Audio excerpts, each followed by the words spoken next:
தமிழ்நாட்டில் பசுமையான நிலங்களில் ஒரு கம்பீரமான தெய்வீக வீரன் வாழ்ந்தார்.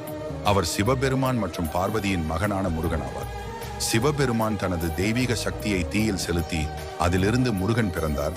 அவர் மிகப்பெரிய சக்தி மற்றும் ஞானத்துடன் பிறந்தார். அவர் வீரம் மற்றும் மிக சக்தி வாய்ந்த வலிமையும் பெற்று தமிழர்களின் கடவுளாக அறியப்பட்டார். உலகை காக்கும் பணி அவருக்கு வழங்கப்பட்டது. ஒரு காலத்தில் அசுரனான சூரபத்மன் வலுவான சக்தி பெற்று தேவர்களுக்கு துன்பம் அளித்துக் கொண்டிருந்தான். அவனை யாரும் எதிர்த்து சண்டையிட முடியவில்லை. சிவபெருமான் உலகத்தை காப்பாற்றும் நேரம் வந்துவிட்டது என அறிந்தார். முருகனுக்கு அவரின் தாயார் பார்வதி அம்மையார் வேல் என்ற வெற்றிகரமான ஆயுதம் கொடுத்தார்.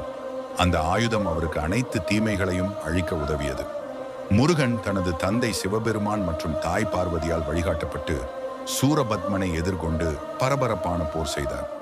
அசுரனின் கடுமையான படைகளோடு போராடுவதற்கு முருகன் தனது வாகனமான மயில் மீது சவாரி செய்து அவன் வேலினை அசுரர்களின் மீது வீசினார். கடைசியில் சூரபத்மனை வென்று உலகத்திற்கு சாந்தி மற்றும் சமாதானம் கொண்டு வந்தார். அன்றிலிருந்து முருகனானவர் ஞானம் மற்றும் அறிவின் கடவுள் என்றும் அறியப்படுகின்றார். தமிழர்களின் பாதுகாவலராகவும் வலிமையையும் சக்தியையும் வழங்கும் கடவுளாகவும் அவர் போற்றப்படுகின்றார். முருகனின் 6 படை ஆலயங்களுக்கு சென்று பக்தர்கள் வழிபடுகிறார்கள். அவர் அருள் எவருக்கும் ஞானம், துணிவு மற்றும் செல்வத்தை வழங்கும் என்று நம்பப்படுகிறது. வேல் என்பது ஒரு ஆயுதமே அல்ல, இது தெய்வீக அருள், ஞானம் மற்றும் தீமைகளை எதிர்த்திடும் வெற்றியின் சின்னமாக கொள்ளப்படுகிறது.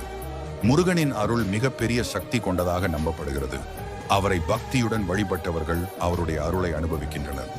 இன்று முருகனின் அற்புதத்தை பல்வேறு திருவிழாக்கள், பிரார்த்தனைகள் மற்றும் வழிபாடுகளின் மூலம் கொண்டாடப்படுகிறது.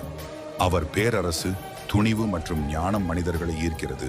அவர் நமக்கு இறுதியாக உயிர் வாழ்வு, அறம் மற்றும் அன்பை கற்பிக்கின்றார். ஓம் சரவண பவ. வெற்றிவேல் முருகனுக்கு அரோகரா.